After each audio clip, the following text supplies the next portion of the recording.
In this module, we examine the bad idea that there is one good style of writing.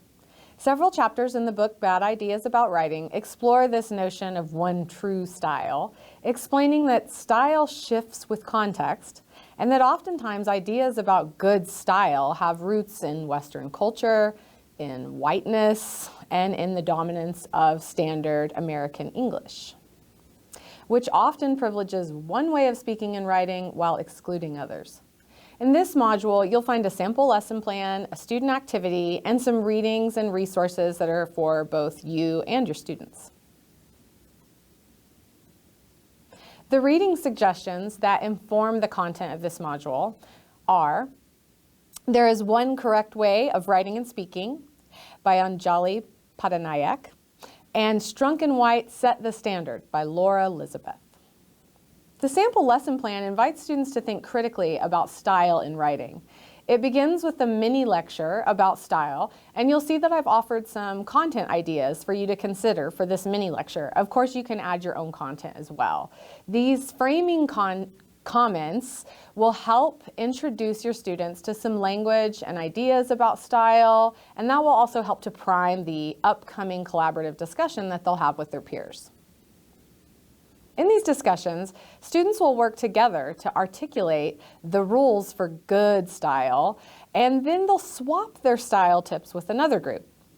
The swap will be a moment for them to compare, to contrast, and to critically engage with ideas about what counts as good style.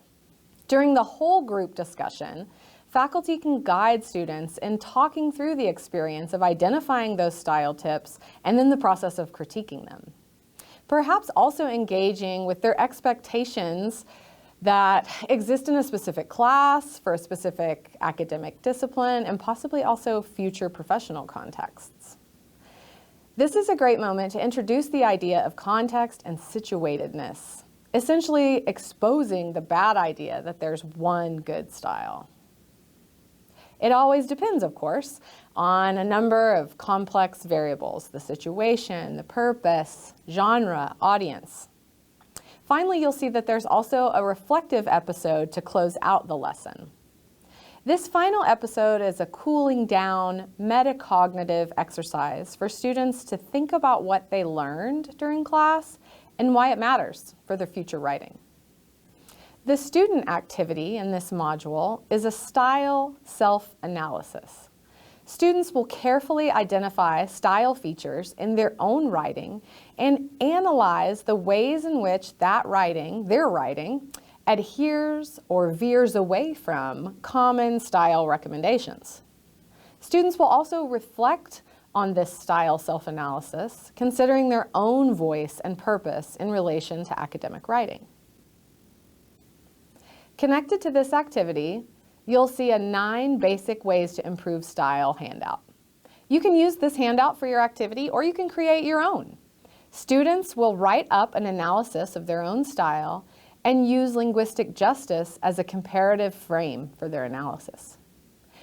This student activity can be imported directly into your Canvas course, and it also includes a rubric. Following that activity, you can also find a list of additional resources related to this bad idea. These additional resources include readings, scholarly research, and open access websites that might provide you with additional teaching ideas related to writing instruction.